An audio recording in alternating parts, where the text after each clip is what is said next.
مرشدی اتار پر مرشدی اتار پر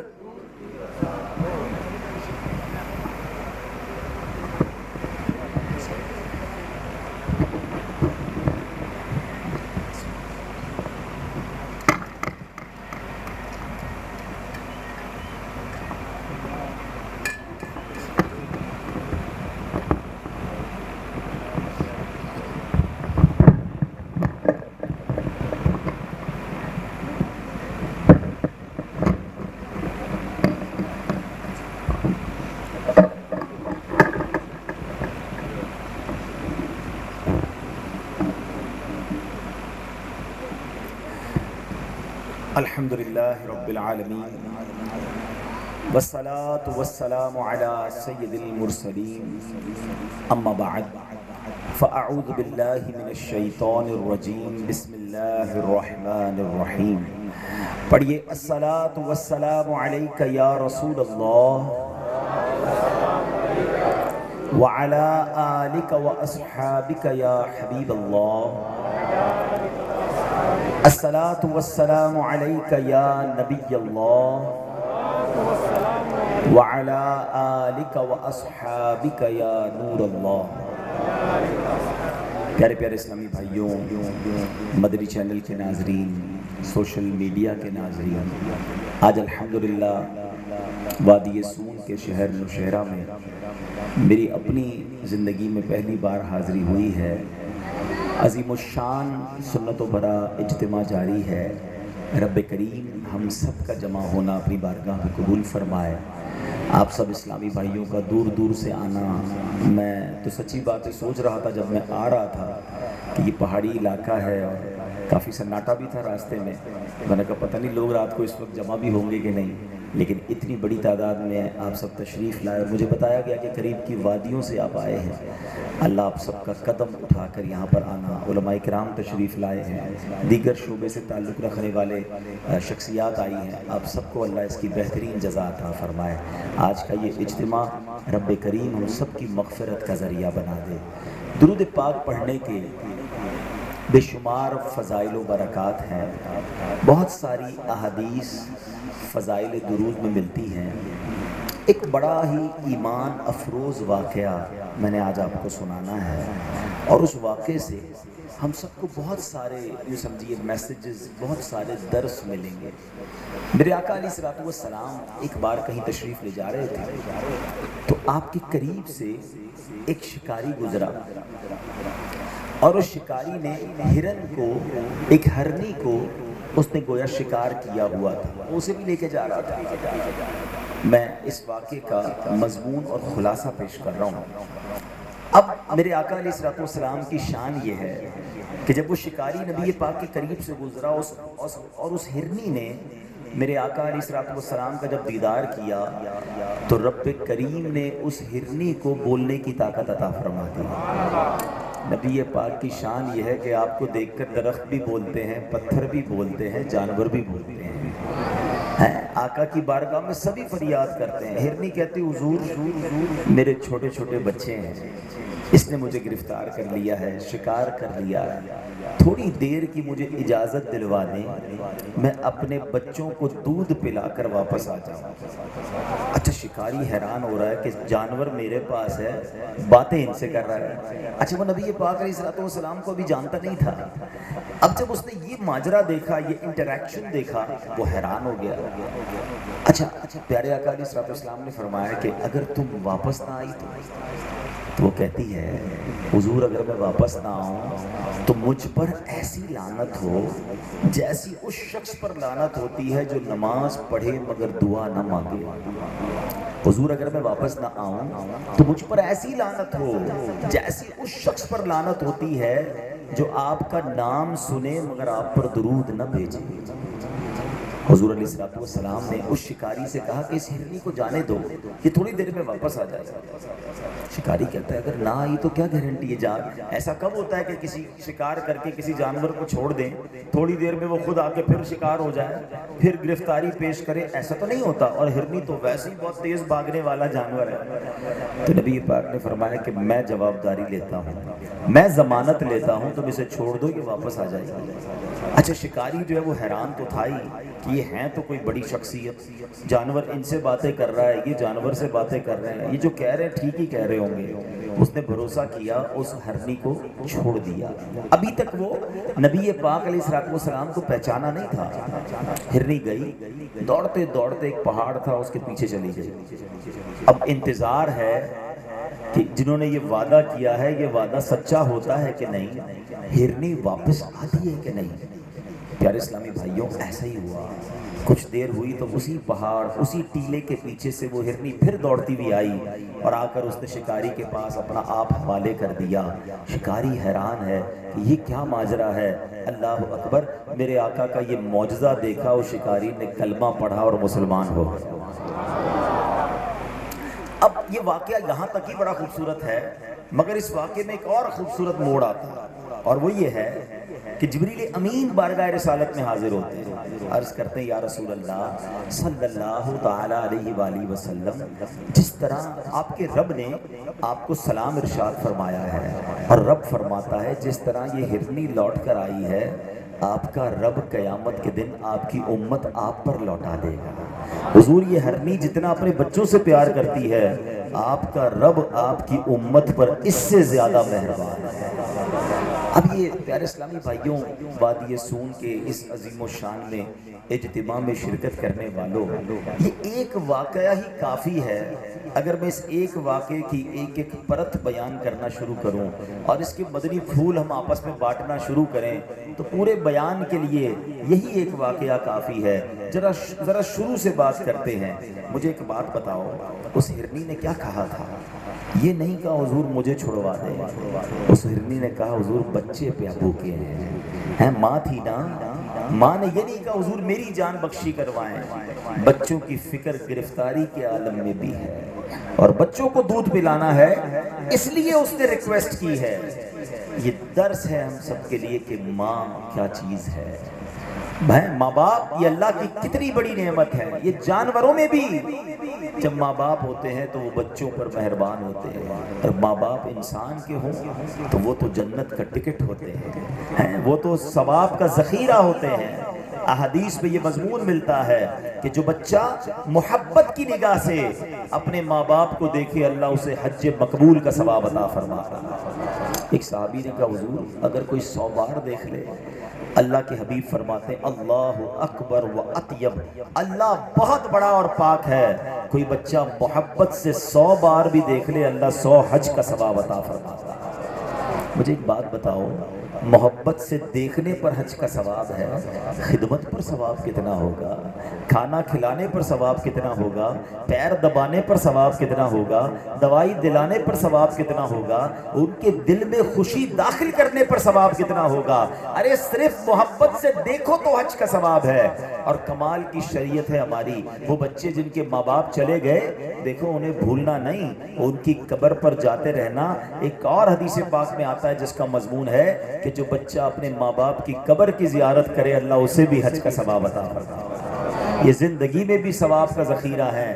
قبر میں جائیں, ان کی قبر ہمارے لیے سمجھو رحمتوں کا خزینہ ہے. اور آقا فرماتے جو بچہ بار بار ماں باپ کی قبر کی زیارت کو جائے, جب یہ خود مرے گا تو فرشتے اس کی قبر کی زیارت کو آئیں گے. یہ ہے ماں باپ.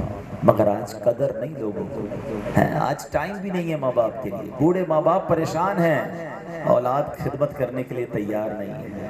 ایسا کبھی نہ کرنا.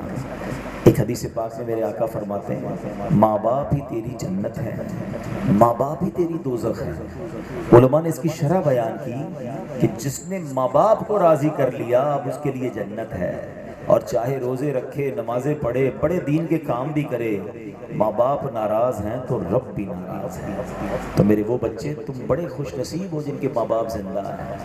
قدر کرو ان کی, دعائیں دو, خدمت کرو. یہ دعا کریں گے طوفان ٹل جائیں گے. جس کے ساتھ ماں باپ کی دعا ہے نا اس کو کوئی نہیں روک سکتا کامیابی سے.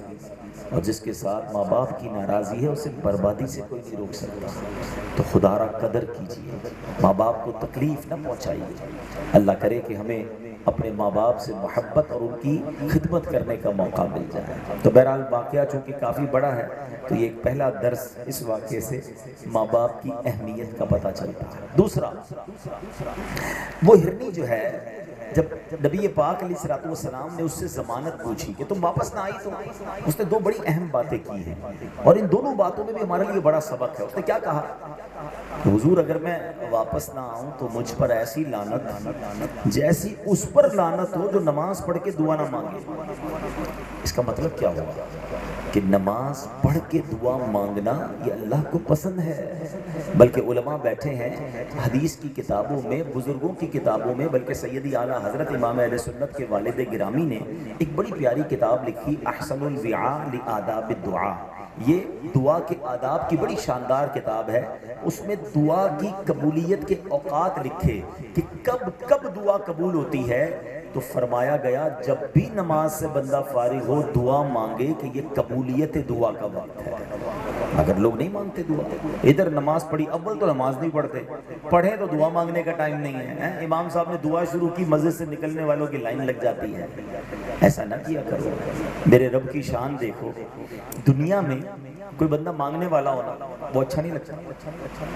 ہاں، مانگنے والا کسی کو بھی اچھا نہیں لگتا. کوئی ہمارا قریبی بھی ہے نا اور کہے یار بڑا پریشان ہوں مدد کر دو، تو شاید پہلی بار ہم مدد کر دیں گے، تھوڑی دیر بعد پھر آ جائے تھوڑے دنوں بعد کہ یار وہ پیسے ختم ہو گئے اور چاہیے. ارے بھائی تھوڑے دنوں پہلے تو دیے تھے پھر ختم کر دیے، چلو لے جاؤ. قریب ہوگا تو شاید دوسری بار دے دیں گے. تیسری بار جب وہ آتا ہے نا تو بندہ کہتا ہے اس کی تو مانگنے کی عادت ہو گئی ہے، چوتھی بار میں اس کا موبائل نمبر ہی بلاک کر دیتے ہیں. یہ ہے دنیا کہ دنیا والوں سے بار بار کوئی مانگے تو لوگ اسے بھگاتے ہیں. میرے رب کی شان دیکھو، جو جتنا مانگتا ہے اللہ اسے اتنا پسند فرماتا ہے. ادعونی استجب لکم، اس نے خود قرآن میں وعدہ فرمایا مانگو میں تمہیں عطا کروں گا. اگر مسئلہ یہ کہ آج دنیا والوں سے مانگنے کے لیے ہمارے پاس ٹائم ہے، اللہ کی بارگاہ میں ہاتھ اٹھانے کا ٹائم نہیں ہے. نہ کرو ایسا. اللہ سے دوستی کر لو. یقین جانے دعا کی تو بات ہی اور ہے. آپ اور میں دعا سمجھے ہی نہیں لگتا ہے. آئے ہائے مولا علی شیر خدا کرم اللہ تعالی وجہ الکریم سے پوچھو. وہ کہتے ہیں جب میرا جی چاہتا ہے اللہ مجھ سے بات کرے. سنو جملہ ذرا سنو، شیر خدا کی باتیں بھی تو ایسی ہیں نا. فرماتے جب میرا جی چاہتا ہے اللہ مجھ سے بات کرے، اللہ مجھ سے کلام کرے، میں قرآن پڑھنے لگ جاتا ہوں. اور جب جی چاہتا ہے میں رب سے بات کروں میں دعا کرنے لگ جاتا ہوں. یہ دعا دراصل ڈائریکٹ اللہ سے بات ہے. نہ قرآن کا ٹائم ہے نہ دعا کا ٹائم ہے، حالانکہ یہ دونوں کنیکشن فری ہیں. مجھے بتاؤ کسی ملک کے وزیر اعظم سے آپ کو بات کرنی ہے، نہیں ملتا ٹائم. چھوٹے آدمی کو تو موقع ہی نہیں ملتا. اچھا جناب موقع مل بھی گیا، بڑی محنت کی، بڑی کوشش کی، تو پھر کہا جائے گا جناب بیچ میں سیکرٹری ہے اس سے ٹائم لو. سیکرٹری کہے گا 5 منٹ کا ٹائم ہے، بس جناب اپنی جلدی جلدی بات پوری کر لینا. دنیا والوں سے بات کرنے کے لیے بیچ میں سیکرٹری، اپوائنٹمنٹ، ٹائم لمٹ. اور جس نے دنیا بنائی ہے اس سے بات کرنے کے لیے کوئی سیکرٹری بیچ میں نہیں ہے. آپ ہیں اور آپ کا رب ہے. ہاتھ اٹھاؤ اور باتیں کرو نا، کہو نا جو دل میں ہے اللہ سے. کیوں نہیں کہتے ہیں؟ کوئی ٹائم لیمٹ نہیں ہے، 5-10 منٹ نہیں، تمہاری مرضی، جتنی بات کرنی ہے اللہ سے کرو، اپنے دل کی باتیں کرو. ارے اس سے کیوں نہیں کہتے جس نے کائنات بنائی ہے، جو مشکلیں حل کرنے والا، جو احکم الحاکمین ہے، جو مسبب الاسباب ہے. ارے جس مشکل میں بھی آپ ہیں، بیمار ہیں، پریشان ہیں، دکھی ہیں، یہ سارے دکھ آپ کے لیے بڑے ہیں، میرے لیے بڑے ہیں، میرے رب کے لیے بڑے نہیں ہیں. ان اللہ علی کل شیء قدیر. کیوں نہیں مانگتے اس سے؟ کبھی اکیلے میں ہاتھ اٹھا کر بات تو کرو نا اس سے کہ اللہ پریشان ہوں، مالک دکھی ہوں، اللہ بیمار ہو گیا ہوں، مالک روزی کے مسائل ہیں، قرضے میں ڈوب گیا ہوں، اللہ میری مشکلیں حل نہیں ہو رہی ہیں، میں بے قرار ہوں، اللہ گناہوں میں پڑ گیا ہوں، مانگو نا اپنے رب سے، کرو تو صحیح بات۔ میں آپ سے پوچھتا ہوں، ایک طرف تو کہتے ہو کہ اللہ ماں سے بلکہ کئی ماؤں سے زیادہ چاہنے والا ہے، اور دوسری طرف مجھے بتاؤ اگر تڑپ کر اللہ کو پکارو گے کیا وہ دامن رحمت میں نہیں چھپائے گا؟ اس کی نگاہ کرم نہیں ہوگی؟ ارے ہم نے جب آنکھوں میں آنسو لے کر ماں سے بات کی تھی، ہماری ماں نے ہمیں سینے لگایا تھا، ہماری ہر بات مانی تھی، وہ تو کئی ماؤں سے زیادہ چاہنے والا ہے، کیوں نہیں پکارتے اسے؟ اور خاص طور پہ میں آپ کو مشورہ دیتا ہوں، اگر آپ کسی بھی بڑی تکلیف میں ہیں، کبھی تہجد کے وقت اکیلے میں جہاں نماز بچھائیں، جب دنیا میں کسی کو نہ پتا ہو کہ آپ کیا کر رہے ہیں، آپ ہو رب کی بارگاہ ہو، اپنے ہاتھوں کو اٹھائیے، اپنے سروں کو جھکائیے، اپنے آنسوؤں کو بہنے دیجئے اور اپنے دل کی بات اپنے رب سے کیجئے۔ اچھا مزے کی بات بتاؤں، دنیا میں کئی لوگوں سے بات کرنے کے لیے بیچ میں مترجم چاہیے ہوتا ہے، ٹرانسلیٹر چاہیے ہوتا ہے۔ آپ کی زبان پنجابی ہے، جس سے بات کرنی ہے وہ پنجابی نہیں جانتا، آپ کو بیچ میں کوئی مترجم چاہیے گا، مگر میرے رب کی بارگاہ میں بات کرنے کے لیے کوئی ترجمان کی ضرورت نہیں ہے۔ آپ اپنی زبان میں بات کرو، آپ اپنی مادری زبان میں اللہ سے بات کرو، وہ تو دلوں کے حال جانتا ہے، ارے وہ تو دلوں پر گزرنے والے خیالات جانتا ہے۔ بس مسئلہ یہ ہے ہمیں اللہ کی بارگاہ میں ہاتھ اٹھانے کا ٹائم ہی نہیں ہے، ہم لگ گئے فضول کاموں میں، ہمارا موبائل ہم سے گھنٹوں لے جاتا ہے، مگر رب سے کنیکشن کا جو سلیقہ اللہ نے ہمیں دیا، اللہ کے حبیب نے ہمیں سکھایا، ہم اس کی طرف نہیں آتے۔ تو یاد رکھو، جو جتنا مانگتا ہے، جو جتنی دعا کرتا ہے، اللہ اسے اتنا پسند فرماتا ہے، اور جو دعا نہیں مانگتا، اللہ کی بارگاہ میں سر نہیں جھکاتا، اسے اللہ پسند نہیں فرماتا۔ یاد رکھنا، ہرنی نے کہا تھا حضور مجھ پر ایسی لعنت ہو جیسی اس شخص پر لعنت ہوتی ہے جو نماز پڑھے اور دعا نہ کرے، دعا سے جی نہ چرایا کرو۔ حدیث پاک میں آتا ہے الدعاء مخ العبادہ، دعا عبادت کا مغز ہے۔ ارے دعا تو عبادت کا بھی مغز ہے، مگر نہیں کرتے لوگ دعا۔ دوسری بات اس ہرنی نے کیا کہی تھی؟ حضور مجھ پر ایسی لعنت ہو جیسی اس پر لعنت کہ جو آپ کا نام سنے اور آپ پر درود نہ بھیجے صلی اللہ تعالیٰ علیہ وآلہ وسلم۔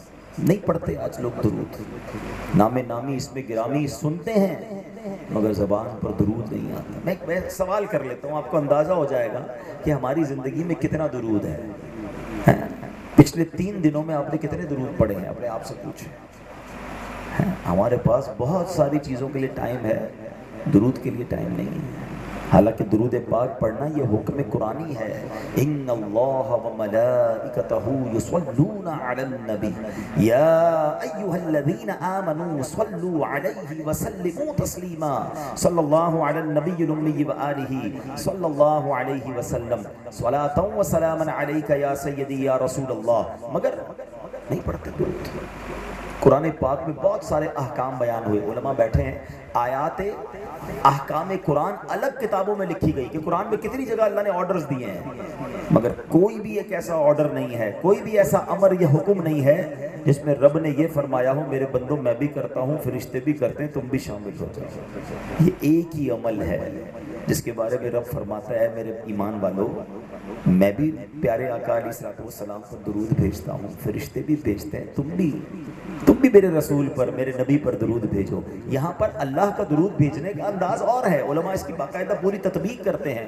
اللہ کا درود بھیجنا یہ ہے کہ اللہ ان پر رحمت نازل فرماتا ہے، فرشتے، اور ہمارا درود یہ ہے کہ ہم دعا کرتے ہیں اللہ کی بارگاہ میں اے اللہ ہمارے آقا پر درود بھیج۔ لیکن ذرا سوچو یہ عمل کتنا مبارک ہے کہ درود نہیں بھیجتے۔ روزانہ اپنی زندگی میں معمول بنایا کہ روز پیارے آقا علیہ الصلوۃ والسلام پر کثرت سے درود پڑھیں۔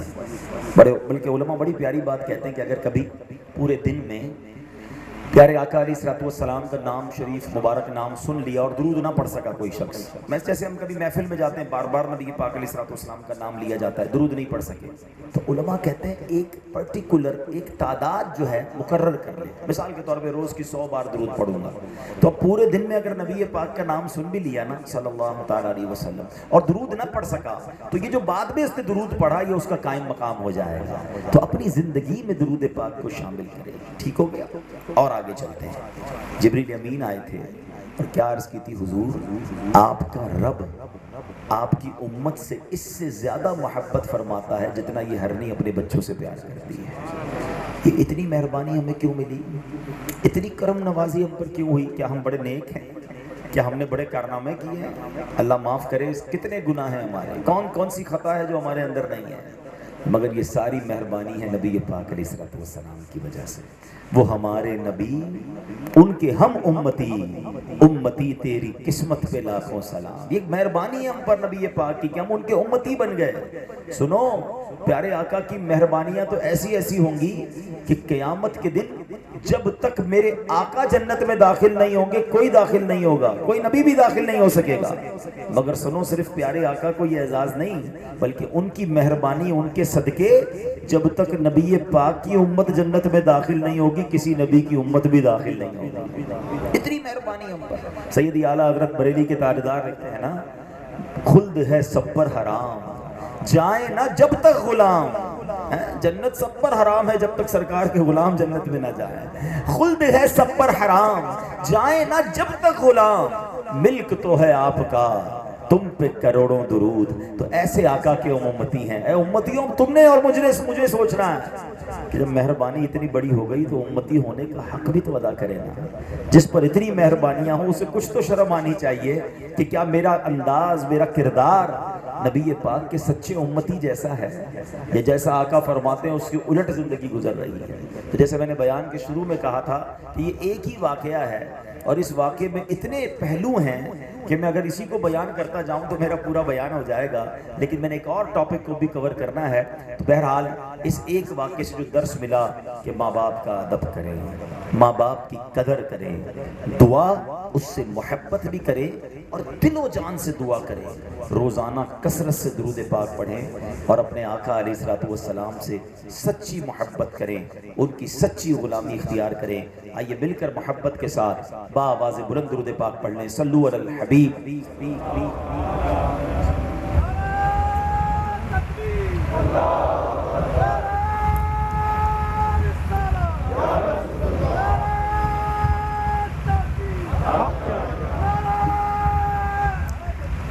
صلو علی الحبیب صلی اللہ تعالی علیہ محمد۔ چلیں، بات سنتوں بھرا بیان ہے۔ دوران بیان مجھے پانی پینے کی ضرورت محسوس ہوئی۔ اللہ پاک کی کتنی بڑی نعمت ہے کہ جب چاہتے ہیں اللہ پانی عطا فرما دیتا ہے، لیکن پانی پینے کے بہت سارے طریقے لوگوں نے بنائے ہوئے ہیں۔ یہی پانی میں الٹے ہاتھ میں پکڑ لیتا اور بغیر سانس کے پی لیتا تو مجھے کسی قسم کا کوئی ثواب نہ ملتا، لیکن بغیر کسی زیادہ محنت کے ہم صرف پانی پینے میں بھی بہت ساری سنتوں پر عمل کر سکتے ہیں، بہت ساری نیکیاں کما سکتے ہیں۔ اب پانی پینے کی سنتیں اور آداب کیا ہیں؟ پانی جب بھی پئیں سیدھے ہاتھ سے پئیں، بیٹھ کر پئیں، دیکھ کر پئیں، 3 سانس میں پئیں، پینے کے بعد الحمدللہ کہیں، پینے سے پہلے بسم اللہ شریف پڑھیں۔ اب ان تمام کام کرنے میں مجھے کوئی محنت نہیں کرنی پڑی، لیکن توجہ اگر ہو تو انشاءاللہ کئی سنتوں کا ثواب مل جائے گا۔ اس طرح بہت ساری سنتیں ہیں جو ہم بغیر کسی ایفرٹ کے، بغیر کسی ایکسٹرا کوشش کے ہم اس پر عمل کریں اور نیکیاں کمائیں۔ حدیث پاک کا مضمون ہے فتنہ امت کے وقت جو میری ایک سنت کو زندہ کرے اسے 100 شہیدوں کا ثواب ملتا ہے، لیکن ذہن ہی نہیں، سنتوں کے بارے میں معلوم بھی نہیں کرنا اور عمل کرنے کا جذبہ بھی نہیں۔ اب مثال کے طور پہ اب سارے اس پنڈال میں آئے ہیں، ٹھیک ہے نا، سب کے سب چپل اتار کر ہی آئے ہیں، واپس جائیں گے تو سارے چپل پہنیں گے، مگر کبھی غور کیا کہ میرے آقا کا چپل پہننے کا اور چپل اتارنے کا کیا انداز تھا؟ 2 ہی پیر ہیں نا، دونوں پیر باری باری چپل میں جائیں گے، سنت پتہ چل جائے گی تو اتنی دیر میں جائیں گے مگر سنت کا ثواب نہیں مل جائے گا، کیا معلوم 100 شہیدوں کا ثواب مل جائے گا۔ آقا علیہ الصلوۃ والسلام جب بھی چپل مبارک میں پیر مبارک ڈالتے تھے سیدھا پیر پہلے پھر الٹا پیر داخل فرماتے، جب چپل سے پیر نکالتے تھے پہلے بایاں پاؤں پھر سیدھا پاؤں، کوئی ایکسٹرا ٹائم نہیں لگے گا، لیکن آپ کو انشاءاللہ پہنتے وقت بھی ثواب ملے گا، اتارتے وقت بھی ثواب ملے گا۔ کھانا کھائیں تو سیدھے ہاتھ سے کھائیں، بیٹھ کے کھائیں، ہو سکے تو 3 انگلیوں سے روٹی کھائیں، چھوٹے چھوٹے نوالے بنا کر کھائیں۔ بہت ساری سنتیں جس کو اگر جان لیں تو پیٹ پھر بھی بھر جائے گا، مگر کھانا کھائیں گے اس کا بھی ثواب ملے گا۔ اصل بات توجہ کی ہے، جو نبی پاک کے عشق میں گرفتار ہونا، وہ ڈھونڈتا ہے کہ میرے محبوب کی ادائیں کون سی تھی، میں ان کو ادا کروں تو مجھے ثواب ملے۔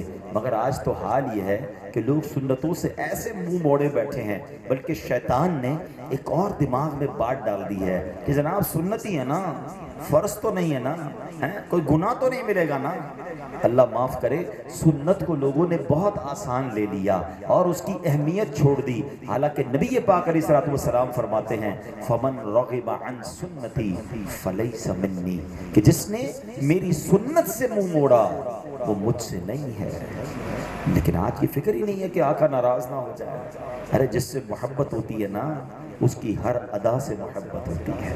بہرحال اللہ کرے کہ ہم سنت پر عمل کرنے والے بن جائیں، ہمارا کھانا پینا، اٹھنا بیٹھنا، چلنا پھرنا، بولنا، کاروبار کرنا، فیملی کے معاملات، یہ سب سنت کے مطابق ہو جائے۔ پیارے اسلامی بھائیوں، آج میں نے اس عظیم الشان اجتماع میں ایک حدیث پاک مزید آپ کو سنانی ہے اور اس کے تحت چند مدنی پھول پیش کرنے ہیں، اور یہ بڑی ہی یوں سمجھیے کہ کمال کی حدیث پاک ہے۔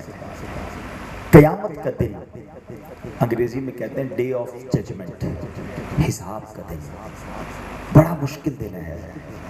اس دن بہت ساری مشکلیں ہوں گی، لیکن اس میں ایک بہت بڑی مشکل یہ ہوگی کہ گرمی بڑی ہوگی، زمین تانبے کی ہوگی، سورج 1.25 میل پر ہوگا۔ روایتوں کا مضمون ہے کہ لوگ العطش العطش، ہائے پیاس کی صدائیں بلند کر رہے ہوں گے۔ کچھ لوگ اپنے پسینے میں ٹخنوں تک، کچھ گھٹنوں تک، اور کچھ گناہگار ایسے ہوں گے جو اپنے پسینے میں ہی ڈبکیاں کھا رہے ہوں گے، اتنی گرمی ہوگی۔ کبھی آپ کے یہاں بھی کسی گرم علاقے سے آپ گئے ہوں، سنا یہاں تو اتنی گرمی نہیں پڑتی، لیکن اگر کسی گرمی کے دن میں آپ بغیر سائے کے 15-20 منٹ کھڑے ہو جائیں ننگے پیر اس روڈ پر بھی، تو ہماری حالت خراب ہو جاتی ہے۔ حالانکہ یہ تو کچھ بھی گرمی نہیں ہے۔ جب 1.25 میل پر سورج ہوگا اور زمین مٹی کی نہیں تانبے کی ہوگی تو سوچیے گرمی کتنی ہوگی، لیکن وہاں تو سایہ بھی نہیں ہوگا۔ کتنی دیر کا دن ہوگا؟ 50,000 سال کا دن ہوگا۔ ذرا تصور کیجئے کہ اس گرمی کے عالم میں جب لوگ کھڑے ہوں گے، لیکن کچھ خوش نصیب وہ ہوں گے جو اس دن بھی اللہ کے عرش کے سائے تلے ہوں گے، جن کو اللہ کے عرش کے سائے میں جگہ ملے گی۔ تھوڑی دیر کے لیے غور کیجئے کہ اربوں لوگ دھوپ میں کھڑے ہیں اور دور اللہ کا عرش ہے اور اس کے سائے میں کچھ خوش نصیب کھڑے ہیں، تو جو لوگ انہیں دیکھ رہے ہوں گے کتنا رش کر رہے ہوں گے کہ کاش ہم بھی ان میں ہوتے، اس گرمی سے ہمیں نجات تو مل جاتی۔ کتنی راحت ہوگی جو اللہ کے عرش کے سائے تلے ہوں گے، کیسی ٹھنڈی جنت کی ہوائیں ہوں گی۔ میرے آقا مدینے والے مصطفیٰ صلی اللہ تعالیٰ علیہ وسلم نے ایک ہی حدیث میں، اور بھی حدیثیں ہیں مگر ایک بڑی جامع حدیث ہے جس میں نبی پاک علیہ السلام نے بیان فرمایا کہ قیامت کے دن اللہ کے عرش کا سایہ کن خوش نصیبوں کو ملے گا۔ اور جس حدیث کو میں نے آج بیان کرنا ہے وہ 7 قسم کے لوگ ہیں، ٹھیک ہے؟ اب میں اور آپ، حدیث ابھی میں سناتا ہوں آپ کو کہ 7 کیٹیگریز ہیں، 7 قسم کے لوگ ہیں جن کو اللہ کے عرش کا سایہ ملے گا۔ اے وادی سن والو نیت کر لو، میں بھی نیت کرتا ہوں کہ اگر ان 7 قسم کے لوگوں میں میں نہیں ہوں تو آج سے زندگی میں کچھ ایسا کرنا شروع کر دوں گا کہ ان 7 میں سے کسی ایک قسم میں تو آ جاؤں، تاکہ قیامت کے دن اللہ کے عرش کے سائے سے محروم نہ رہ جاؤں۔ میں بہت کمزور ہوں، میں اس گرمی میں نہیں کھڑا رہ سکوں گا۔ جب اللہ کے حبیب نے فارمولہ بتا دیا ہے کہ 7 قسم کے لوگوں کو اللہ کے عرش کا سایہ ملے گا، تو چلو آج انشاءاللہ آج سے شروع کر دیتے ہیں۔ تو غور سے پہلے میں 7 قسم کے لوگ آپ کو بتاؤں گا اور پھر اس کے بارے میں تھوڑی سی ڈیٹیل آپ کو عرض کروں گا۔ ذرا غور سے سنیے، اللہ کے حبیب علیہ السلام فرماتے ہیں، اس حدیث کے راوی ہیں سیدنا ابو ہریرہ رضی اللہ تعالیٰ، نبی پاک فرماتے ہیں اللہ عز و جل 7 اشخاص کو اپنے عرش کے سائے میں جگہ عطا فرمائے گا جس دن اللہ کے عرش کے سائے کے علاوہ کوئی سایہ نہ ہوگا۔ یوم لا ظل الا ظلک، وہ دن ہوگا جب اللہ کے عرش کے سائے کے علاوہ کوئی سایہ نہیں ہوگا۔ اب غور سے سنیے وہ 7 قسم کے لوگ کون ہیں۔ نبی پاک فرماتے نمبر 1،